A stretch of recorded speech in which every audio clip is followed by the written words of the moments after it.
Jane, Makasih udah baik sama gue. jaga perasaan cowok kamu. Langsung aja. Aku nggak tahu nih Fata ada perlu apa.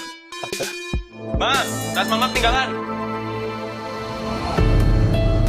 Hello guys, Teror 581 kembali menempatkan Fata sebagai sosok yang harus menyimpan rapat sebuah rahasia besar dari orang terdekatnya.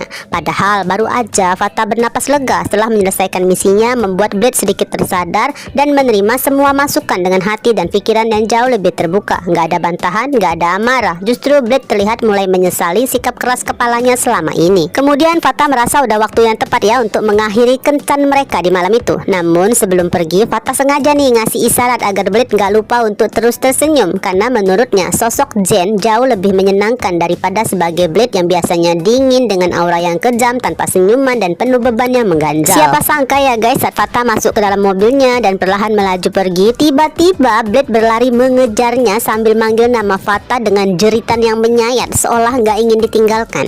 Ironisnya, pakaian yang dikenakan Blade memiliki warna yang sama dengan yang pernah dipakai Akila saat momen deep talk di lapangan basket. Bedanya ya, waktu itu teriakan kencang Akila manggil nama Fata karena Akila sedang menyesali kata cinta yang terlambat. Sementara Blade justru langsung memeluk Fata dengan sangat erat, seolah berharap malam itu menjadi awal baru bagi hubungan mereka menuju tahap yang lebih jauh. Masih belum tahu pastilah ya apa arti pelukan itu sebenarnya. Yang jelas Blade hanya ingin menyampaikan rasa terima kasih atas semua kebaikan Fata yang udah bersedia menemani hari-hari galaunya. Di sisi lain, bagi Fata satu misi telah selesai dan kini saatnya melanjutkan tugas yang sempat tertunda, yaitu memberitahukan Mohan bahwa selama ini Ares dan Cassandra sudah mengetahui keberadaannya. Dan untuk menjalankan rencana itu, Fata membutuhkan kehadiran Harry, Zara, juga Olin. Menghubungin Harry tentu bukanlah masalah besar, namun beda dengan Zara yang udah dipercaya beneran pacaran dengan Ken. Jadinya ketika mendengar nada suara Zara di telepon yang langsung meminta pembicaraan dipersingkat ke inti masalah yang ada, Fata sedikit merasa nggak nyaman. Sifat asli Fata pun mulai muncul. Dengan nada sindiran halus, Fata seakan menganggap Zara terlalu khawatir kalau Ken nanti cemburu. Aku nggak pernah kenalin diri ke Raisa. Aku nggak haram. Kalau yang haram perselingkuhannya. Kenapa anaknya ini hukum, Mbak? Stop! Cuplikan berikutnya beralih ke Oliver yang kedatangan Mama Bianca di apartemennya. Percakapan mereka cukup menyedihkan karena ternyata selama ini Oli udah mengetahui status dirinya hanyalah sebagai anak hasil perselingkuhan. Rupanya ya Oli pun tahu semua tentang keluarga sang mama. Yang agak membingungkan, kenapa Oli seolah nggak mengenal Dani Terias ketika mereka sempat papasan di gedung kantor Pak Ares. Yang jelas ya, Oli sangat sadar diri guys untuk nggak memperkenalkan identitasnya di hadapan Catalina maupun Raisa.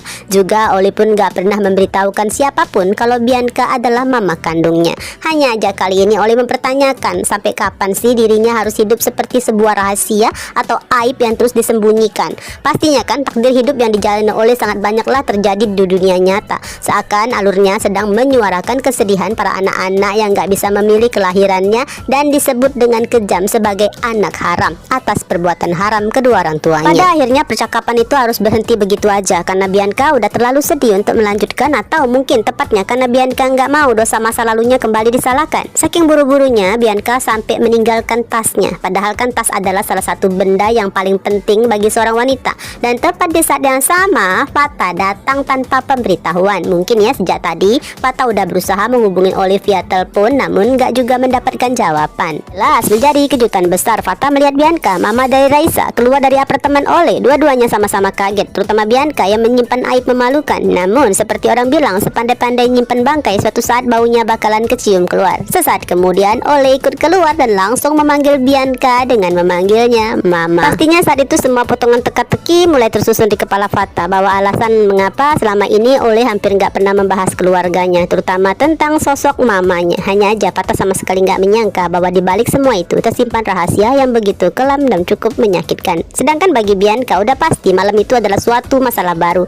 Entahlah apakah Bianca cukup nekat mencari jalan keluar dengan membuat konspirasi baru untuk menutup mulut Fata seperti yang pernah dilakukannya pada Zendiara. Ma, tas mama ketinggalan. Pastikan dia menutup mulutnya Oliver.